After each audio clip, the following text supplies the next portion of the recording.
నిర్మాణంలో ఉన్న శంకర్ విలాస్ ఆర్ఓబిని పరిశీలించిన రోడ్లు భవనాల శాఖ మంత్రి బీసీ జనార్దన్ రెడ్డి, ఎమ్మెల్యేలు గల్లా మాధవి, నసీర్ అహ్మద్. మంత్రి బీసీ జనార్దన్ రెడ్డి కమెంట్స్. ఎంతో కాలంగా ఎదురు చూస్తున్న శంకర్ విలాస్ బ్రిడ్జ్ నిర్మాణం చేపట్టాం. నగరంలో పెరుగుతున్న ట్రాఫిక్ సమస్యలను దృష్టిలో పెట్టుకుని ముఖ్యమంత్రి చంద్రబాబు నాయుడు 89 కోట్లతో 4 లైన్ల శంకర్ విలాస్ బ్రిడ్జ్ నిర్మాణం చేస్తున్నాం. రానున్న రోజుల్లో ఎటువంటి ఇబ్బందులు లేకుండా అన్ని చర్యలు తీసుకుంటాం. అయితే శాసనసభ్యులు, మేయర్ అడిగిన అండర్ పాస్ బ్రిడ్జ్ విషయం ముఖ్యమంత్రి దృష్టికి తీసుకువెళ్తాం. ఆర్ఎండ్బి శాఖను గత ప్రభుత్వం నిర్వీర్యం చేసింది. కూటమి ప్రభుత్వం అధికారంలోకి రాగానే రోడ్లపై గుంతలు లేకుండా చేశాం. రహదారి బాగుంటే టూరిజం పెరుగుతుందని అన్ని రోడ్లను డెవలప్ చేస్తున్నాం. వైసీపీ హయాంలో శంకర్ విలాస్ బ్రిడ్జ్ నిర్మాణం చేయాలనే ఆలోచనే చేయలేదు. రాజకీయ ఉనికిని కాపాడుకోవడం కోసం వైసీపీ నాయకులు ప్రయత్నాలు చేస్తున్నారు. ఎంతో కాలంగా ఈ యొక్క శంకర్ విలాస్ బ్రిడ్జ్ దగ్గర ఈ గుంటూరు ప్రజలందరూ కూడా ఎన్నో ఇబ్బందులు ఎదుర్కోవడం జరుగుతూ ఉంది. గతంలోనే 2014-19 కాలంలోనే చేయాలని చెప్పి అప్పుడు ముఖ్యమంత్రి గారు కూడా ఆలోచన చేసినప్పటికీ అనివార్య కారణాల వల్ల జరగలేదు. గత ప్రభుత్వం కూడా ఏ రోజు కూడా ఈ యొక్క గుంటూరు ప్రజలు కానీ ఈ శంకర్ విలాస్ దగ్గర ఉన్న బ్రిడ్జి గురించి ఎప్పుడు కూడా మాట్లాడలేదు. దాదాపుగా 70 ఏళ్ళ దశాబ్దాలు ఇక్కడ ఉన్నటువంటి బ్రిడ్జి, ఈ శంకర్ విలాస్ బ్రిడ్జి పైన ప్రజలకు అందరికీ కూడా ఈ యొక్క ఎన్నో ఇబ్బందులు ఎదుర్కొంటూ ఉన్నారో సేవలు అందిస్తున్న శంకర్ విలాస్ హోటల్, అది ఫేమస్ హోటల్స్. ఆ హోటల్ దగ్గర ఇప్పుడు అంతా కూడా పబ్లిక్ పెరిగిపోవడం, అదేవిధంగా ట్రాఫిక్ సమస్యలు రావడం, ఇవన్నీ కూడా తెలుసుకున్న తర్వాత గౌరవ ముఖ్యమంత్రి గారి సూచనతో ఈరోజు ఈ యొక్క బ్రిడ్జిని శాంక్షన్ చేసి 98 కోట్లతో, గతంలో 2 లైన్ల బ్రిడ్జి ఉండేది, దాన్ని 98 కోట్లతో 4 లైన్ల ఆర్ఓబి బ్రిడ్జి తయారు చేయడం జరుగుతూ ఉంది. ఇంత ప్రాముఖ్యత కలిగిన బ్రిడ్జిని రేపు 2027కి కంప్లీట్ చేయాలని చెప్పి మే 27కే చేయాలని చెప్పి చేయడం జరుగుతూ ఉంది. ఈరోజు ప్రతిరోజు కూడా మా యొక్క ఆర్ఎండ్బి శాఖ వారికి కూడా చెప్తా ఉన్నాము, పర్యవేక్షణలో ఎక్కడ కూడా లేట్ కావద్దని. ఇందాకే కాంట్రాక్టర్ కూడా చెప్తే అనుకున్న టైంకంటే ముందే చేస్తాం సార్, ఖచ్చితంగా ఇచ్చి మేము ప్రజలతో అభినందనలు కూడా తీసుకుంటాము. ఈ ఎమ్మెల్యే గారు కూడా చెప్పారు, వీళ్ళు కూడా పర్యవేక్షిస్తూ ఉన్నారు. ప్రతి ఒక్కరు కూడా చేయడం జరుగుతూ ఉంది. భవిష్యత్తులో డబల్ లైన్ కానీ విద్యుత్ లైన్లు కానీ ఇవన్నీ కూడా వస్తే ఎలాంటి ఆటంకాలు కాకుండా, మళ్ళీ భవిష్యత్తులో దీన్ని ఎలాంటి మార్పులు కూడా లేకుండా ఏవైతే ఉన్నాయో డక్స్ కానీ తర్వాత ఫుట్పాత్ కానీ ఇవన్నీ కూడా తీసుకోవడం జరుగుతూ ఉంది.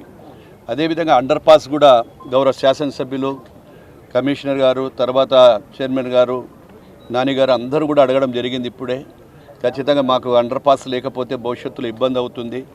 ఒక్కసారి బ్రిడ్జి నిర్మాణం జరిగిన తర్వాత మళ్ళీ దాన్ని మొదలు పెట్టాలంటే అనేకమైన సమస్యలు కూడా వస్తాయని చెప్తే ఇప్పుడే నేను గౌరవ ముఖ్యమంత్రి గారి దగ్గరికి తీసుకెళ్తాను.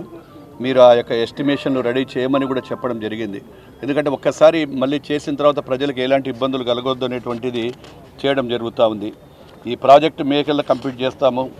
అదేవిధంగా జిల్లాకు సంబంధించినటువంటి ఈ యొక్క ఆర్ఎండ్బికి సంబంధించిన రోడ్లకు కూడా దాదాపుగా 160 కోట్లతో ఈ చుట్టుపక్కల జిల్లాలో కూడా చేయడం జరుగుతూ ఉంది. గత దశాబ్దాల కాలంగా కూడా 5 సంవత్సరాల కాలంలో ఏవైతే ఆర్ఎండ్బి శాఖకు సంబంధించినటువంటి రోడ్లు కూడా టోటల్గా ఆర్ఎండ్బి శాఖని నిర్వీర్యం చేసింది వైఎస్ఆర్ ప్రభుత్వం. మా ప్రభుత్వం, కూటమి ప్రభుత్వం వచ్చిన తర్వాత గౌరవ ముఖ్యమంత్రి గారు రాష్ట్రాన్నంతా కూడా పార్ట్ హోల్స్ లేని విధంగా చేయాలని చెప్పి సూచనలు ఇవ్వటం, వారి సూచనల మేరకు దాదాపు 26,730 కిలోమీటర్ల రహదారులంతా కూడా కేవలం 9 నెలల కాలంలోనే మిషన్ పార్ట్ హోల్ కార్యక్రమాన్ని తీసుకొని గుంతలు లేని రాష్ట్రంగా తీర్చిదిద్దాము. అదేవిధంగా మళ్ళీ ఇప్పటి వరకు ఈ యొక్క 1.5 సంవత్సరంలోనే 3,000 కోట్ల రూపాయలకు పైగా నిధులు వెచ్చించి ఎక్కడైతే రహదారులన్నీ కూడా వెహికల్ మూవ్మెంట్కి ఎక్కడ ఇబ్బందులు ఉండొద్దు, సింగిల్ లేయర్లు ఏదైనా ఉన్న చోట కూడా వేసుకుంటూ పోవాలనే ఉద్దేశంతో ఈరోజు మళ్ళీ రెన్యూవల్స్ కూడా చేస్తూ ఉన్నాం. గతంలో ఎప్పుడు కూడా కంబైన్డ్ రాష్ట్రం ఉన్నప్పుడు కూడా ఏ రోజు కూడా ఎక్కడ కూడా 3,000 కోట్లు పెట్టిన పోలేదు. ఈరోజు గౌరవ ముఖ్యమంత్రి గారు ఒక్కటే ఈ యొక్క ఇన్ఫ్రాస్ట్రక్చర్ బాగున్నప్పుడు పరిశ్రమలు వస్తాయి, మనకు రహదారులు బాగుంటే మనకు అదేవిధంగా టూరిజం పెరుగుతుంది అనేటువంటి ఉద్దేశంతో బాగుండాలని చెప్పి ఉద్దేశం, ఆర్థికంగా ఇబ్బందులు ఉన్నప్పటికీ కూడా ఈ రోడ్లన్నీ కూడా కంప్లీట్ చేస్తూ ఉన్నాము. నేషనల్ హైవేకి సంబంధించి దాదాపుగా 90 లక్షల కోట్ల రూపాయల వరకు మన దగ్గర ఇప్పుడు పనులు జరుగుతూ ఉన్నాయి. ఆ యొక్క నేషనల్ హైవేని కావచ్చు, ఔటర్ రింగ్ రోడ్డు కావచ్చు, ఇవన్నీ కూడా ఈరోజే గౌరవ ముఖ్యమంత్రి గారు కూడా ఈరోజు రివ్యూ చేయడం జరిగింది. వాటన్నిటి కూడా కంప్లీట్ చేస్తాము.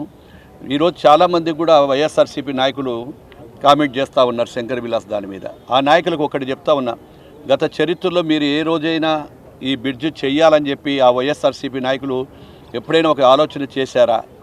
గత 5 సంవత్సరాలలో మీరు ఎప్పుడైనా దీని గురించి చర్చ కానీ చేయాలనేటువంటి ఉద్దేశం మీకు లేదు. ఈరోజు మేము చేస్తున్నటువంటి పనిని మీరు అభినందించాల్సింది పోయి కేవలం రాజకీయ ఉనికికి, తెలుసు స్థానిక నాయకులు ఎవరెవరు ఏమేమి మాట్లాడుతున్నారు, వాళ్ళ రాజకీయ ఉనికిని కాపాడుకోవడానికి విమర్శలు చేస్తూ ఉన్నారు. మీరు ఎన్ని చేసినా కానీ కూడా గుంటూరు జిల్లా ప్రజలు కావచ్చు, గుంటూరు పట్టణంలో ఉండే ప్రజలు కావచ్చు, ఏ ప్రభుత్వం పనిచేస్తుంది, ఎవరు నాయకులు పనిచేస్తున్నారనేది కూడా అందరూ కూడా చూస్తూ ఉన్నారు. మిమ్మల్ని ప్రజలందరూ తిరస్కరించారు. ఆ రోజు మీకు 151 సీట్లు ఇస్తే రాష్ట్రాన్ని గాలికి వదిలారు. గాలికి వదిలేసి మీ ఇష్టానుసారంగా విధ్వంసాలు సృష్టించి చేస్తూ ఉన్నారు. ఈరోజు మా పరిపాలన వచ్చిన తర్వాత కూటమి ప్రభుత్వము అటు లోకేష్ బాబు గారు ఇవ్వగలంలో చెప్పినటువంటి లక్షల ఉద్యోగాలు కానీ, తర్వాత ఇండస్ట్రీస్ కానీ, ఈరోజు అన్నీ కూడా పరిశ్రమలు పరిగెత్తుకొని వస్తూ ఉన్నాయి. మొన్న ఒక సిఐఐ మీటింగ్లోనే దాదాపుగా 17 లక్షల కోట్ల రూపాయల పరిశ్రమలు పెట్టడానికి ముందుకొచ్చారు. ఎంఓయూలు జరుగుతూ ఉన్నాయి. ఈరోజు అటు విశాఖపట్నం, ఇటు అమరావతి, అటు రాయలసీమ అనేక పరిశ్రమలు వస్తూ ఉన్నాయి. ఇదొక్కటే కాకుండా మళ్ళీ ఎయిర్పోర్ట్స్ కూడా ఇప్పుడు దాదాపుగా కొత్తగా 6 ఎయిర్పోర్ట్ల నిర్మాణం జరుగుతూ ఉంది. ఈరోజు రామాయపట్నం కావచ్చు, మూలపేట కావచ్చు, బందర్ కావచ్చు, కాకినాడ పోర్ట్స్ కూడా కంప్లీట్ చేయడం జరుగుతూ ఉంది. నిన్ననే మూలాపేట, అదేవిధంగా భోగాపురం ఎయిర్పోర్ట్ కూడా చూడడం జరిగింది. భోగాపురం ఎయిర్పోర్ట్ కూడా రేపు మే నెలలో కానీ లేకుంటే ఆగస్టులో గౌరవ ప్రధానమంత్రి గారికి ఆ రోజు అపాయింట్మెంట్స్ కూడా అడగడం జరిగింది. దాన్ని కూడా జాతికి అంకితం చేయడం కూడా జరుగుతూ ఉంది. ఇన్ని అభివృద్ధుల కార్యక్రమంతో పాటు ముఖ్యంగా సంక్షేమాన్ని అభివృద్ధిని రెండు కళ్ళతో మేము ఈరోజు చూస్తూ ఉన్నాము. అటు గౌరవ లోకేష్ బాబు గారు కూడా అనుక్షణం పరిశ్రమలు తీసుకురావాలి. ఇవ్వగల ప్రాధాన్యతలు ఏవైతే నిరుద్యోగులకు చెప్పినటువంటి 20 లక్షలకు సంబంధించిన ఉద్యోగాల కోసం కూడా ఇప్పటికే 6 లక్షలకు పైగా అటు ప్రభుత్వం కాకుండా పరిశ్రమల ద్వారా కూడా ఇవ్వడం జరుగుతూ ఉంది. ఏది ఏమైనా ఈరోజు మమ్మల్ని గురించి వైఎస్ఆర్ పార్టీ నాయకులకు విమర్శించే హక్కే లేదు. ఇప్పటికీ కూడా రాజధాని గురించి మాట్లాడమంటే జగన్మోహన్ రెడ్డి గారు తొండే మాట్లాడుతున్నారు. మీరు అమరావతికి సయ్యా కాదా, అమరావతికి బలపరుస్తున్నారా లేదా అడిగాము. మీరు సమస్యలు చేయాలంటే ఇక్కడికి రండి అసెంబ్లీ సాక్షిగా. మేము అడుగుతూ ఉన్నాం, మీకు విమర్శ ఏదైనా చేయాలా ఒక ప్రజల మీద ఉంటే ఆ సమావేశాలకు రండి అంటే అసెంబ్లీకి రాకుండా పారిపోతారు. కౌన్సిల్లో చెప్తే కౌన్సిల్ నడవనియరు. ప్రజల పట్ల కానీ ప్రజా సమస్యల పట్ల అవగాహన లేకుండా ఒక దౌర్జన్యంతో దుర్మార్గంతో పాలన చేయాలనేటువంటి మీకు మళ్ళీ వచ్చే అవకాశం లేదు. ఈరోజే చూసాను చాలాసార్లు టీవీలలో, మళ్ళీ మేము అధికారంలోకి వస్తే మేము అంతూ చూస్తాము, రప్ప అంటున్నారు. మొన్న కూడా చూసాం ఏ విధ్వంసం గుంటూరులో ఏం చేశారో మీరందరూ, ఎవరేం మాట్లాడారో. కాబట్టి మీకు మాట్లాడే అర్హత లేదు, ప్రజలు తిరస్కరించారు. ఏది ఏమైనా ఈ యొక్క కూటమి ప్రభుత్వం అభివృద్ధి సంక్షేమాన్ని సమానంగా చేస్తామని తెలియజేస్తూ ఇక్కడికి వచ్చినప్పుడు స్వాగతం పలికిన ప్రతి ఒక్కరికి కూడా హృదయపూర్వక ధన్యవాదాలు తెలియజేస్తా ఉన్నాం. అనుకున్న సమయానికంటే దాదాపుగా ముందే ఈ బడ్జెట్ కంప్లీట్ కావడానికి చేయాలని చెప్పి అది వీరికి కూడా కాంట్రాక్టర్కి కూడా తెలియజేశాం. థ్యాంక్ యూ అమ్మా. ఏదైనా అడిగేది ఉంటే చెప్పండి. టీడీఆర్ బాండ్లు ఎప్పుడు కూడా ప్రభుత్వం ఇవ్వాలని డిసైడ్ అయ్యింది కాబట్టి టెక్నికల్గా కావచ్చు, టైటిల్ పరంగా ఉంటుంది మెయిన్ ముఖ్యంగా. ఆ డాక్యుమెంట్ టైటిల్ పరంగా అన్నీ అయినప్పుడే మనం వాళ్ళకి ఇవ్వాలి. లేదు మేము ఒకవేళ టైటిల్ చూడకుండా ఏ ఆలోచన చేయకుండా వారు ఇచ్చారనుకోండి, ఎవరైనా వాళ్ళ ఫ్యామిలీ మెంబర్స్ కోర్టుకు పోతే అప్పుడు సమస్యలు ఎదురైతే తప్ప ఎటువంటి పరిస్థితులలో దాన్ని మేము లేట్ చేయాలనే ఉద్దేశం ప్రభుత్వానికి లేదు, ఎవరికి లేదు. అనుకునే ప్రకారం ఖచ్చితంగా చేస్తాం. ఈ ప్రాజెక్టును ప్రభుత్వము ఛాలెంజ్గా తీసుకొని ఈ ప్రాజెక్టును మొదలుపెట్టాము. ఛాలెంజ్ తీసుకున్న తర్వాత ఎటువంటి పరిస్థితుల్లో ప్రభుత్వానికి వాళ్ళకు లేట్ చేయాలనేది ఉండదు. కానీ వాళ్ళకి చెప్పాను ఇందాక మీకు అర్థమయ్యేటట్టుగా, కుటుంబంలో కానీ వాళ్ళ లీగల్ ఎయిడ్స్ కానీ ఎవరైనా ఉన్నప్పుడు ప్రభుత్వం కూడా మళ్ళీ రేపొద్దున కుటుంబం ఏదైనా పోయినా మా వర్క్ పని ఆగొద్దు అనేటువంటి ఉద్దేశంతో చెక్ చేయడం జరుగుతుంది. అటువంటిది ఏమీ అపోహలొద్దు. ఖచ్చితంగా టైటిల్ ఏదైతే ఉందో ఆ టైటిల్ ప్రకారం ఎవరైతే ఓనర్ అవుతారో వాళ్ళకు టీడీఆర్ బాండ్లు ఇవ్వడం జరుగుతుందని చెప్పి మేము తెలియజేస్తా ఉన్నాం. అధికారంలో ఉన్నారు కాబట్టి ఏదైతే రాజ్యానికి సంబంధించి చట్టబద్ధత మీరందరూ కూడా సోదరులు తెలుసుకోవాలి. రాజ్యాంగంలో ఒక parliament president of India gazette notification ఇచ్చిన తర్వాత ఇదిని మారుస్తామని చెప్తే ఒక మూర్ఖులే ఈ విధంగా మాట్లాడతారు. ఎవరు కూడా తెలిసిన వాళ్ళు కానీ ప్రజాస్వామ్యంలో 5 సంవత్సరాలు ముఖ్యమంత్రిగా ఉన్న వ్యక్తి ఈరోజు ఈ విషయాలు మాట్లాడుతున్నారంటే మీకే అర్థమైపోతుంది. వాళ్ళకు ఒక్కటే, ఏ ఉద్దేశాన కానీ ఏదే కానీ కూటమి ప్రభుత్వానికి మంచి పేరు రావద్దు. గౌరవ చంద్రబాబు నాయుడు గారు ఏ కార్యక్రమాన్ని చేపట్టినా దానికి జగన్మోహన్ రెడ్డి గారు తిరిగి అపోజిషన్గానే మాట్లాడతారు. మీరు వచ్చేది ఉంటే కదా మాట్లాడేది. మీరు కలలుగానే మిగిలిపోతాయి. ఇక జీవితంలో ఎప్పుడు కూడా వైఎస్ఆర్ పార్టీ వస్తుంది అనేది కలలుగానే మిగిలిపోతాయి. ప్రజలందరూ కూడా ఆలోచన చేశారు. ఇక్కడ కూడా రాజధానికి ఇంత జరిగిన తర్వాత కూడా ఈరోజు మాట్లాడుతూ ఉన్నారు. మళ్ళీ ఏదో మావుగాన్ దాని మీద ఎన్ని జోకులు వస్తున్నాయో మీరు కూడా చూస్తూ ఉన్నారు.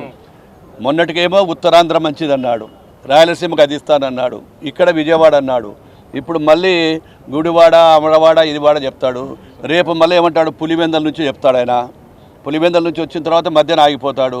ఇక్కడెల్లా యాడ బాగుండదు, నల్లమల్ల ఫారెస్ట్లో బాగుండదు అని కూడా చెప్తాడు. ఆఖరికి నల్లమల్ల ఫారెస్ట్లో కూడా కావాలి. మనం ఎందుకు ఇవన్నీ మిల్లులు అవసరం లేదు, చెట్ల కింద ఉందాము, చెట్ల కింద చల్లగా ఉంటుంది, ఇక్కడనే చెట్ల కింద పరిపాలన చేద్దాం.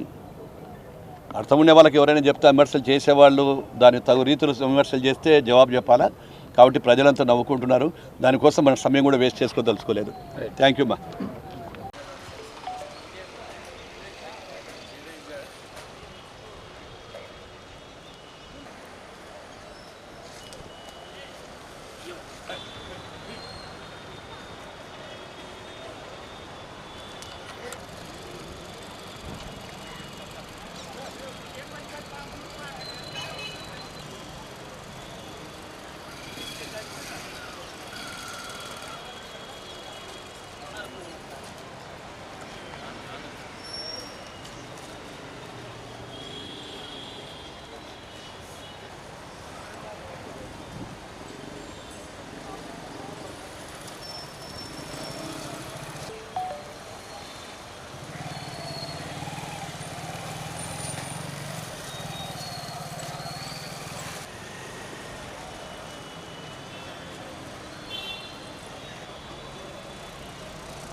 నేను అడిగాను మిమ్మల్ని ఏమో పక్క రాదు కానీ మీరు మాత్రం గురు పక్క రాదిరా అదేమిటి పిలవాలి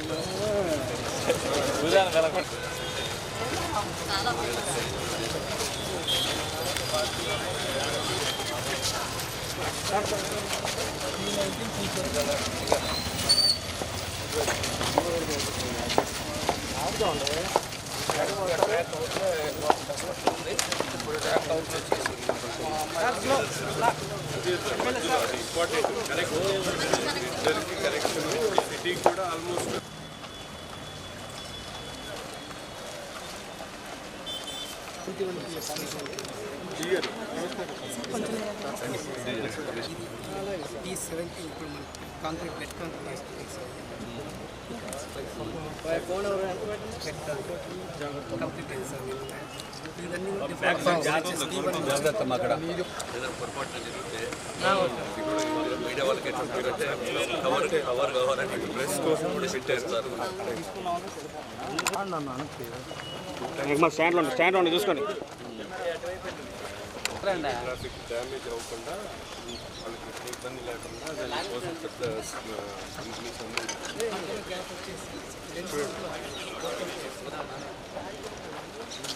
లచ్చి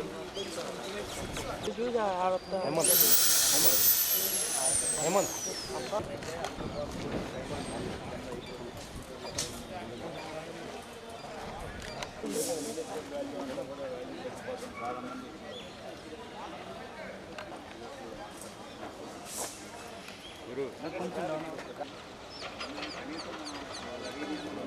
సీఎం గారితో కూడా మాట్లాడి పోయి విజిట్ చేశాను సార్.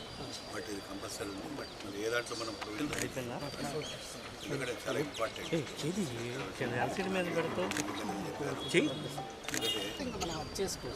అదే దానికి జరుగుతూ ఉంటుంది. మీరు ఎస్టిమేషన్ అయితే రెడీ చేయండి. చేసుకుని ఎస్టిమేషన్ ఎంత కాస్ట్ వస్తుంది డయాగ్రామ్ ఉందా టెంటేటివ్ కౌన్సిల్ మీటింగ్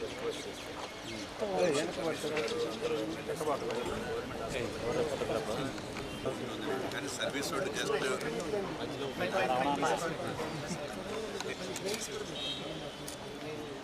ట్రైన్ అంతా అనుకుంటాడు కదా ఫోన్ బాబు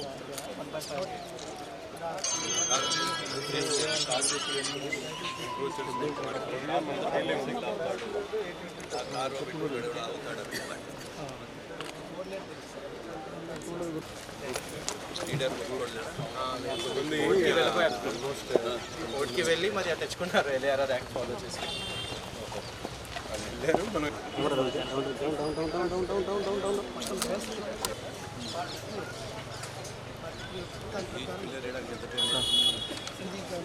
ఫార్మేషన్ అంతా పిల్లర్ ఒక పిల్లర్ చేసి ఎన్ని రోజులు పడుతుంది? డైరెక్టర్ గారు ఇది నాకు వచ్చాడు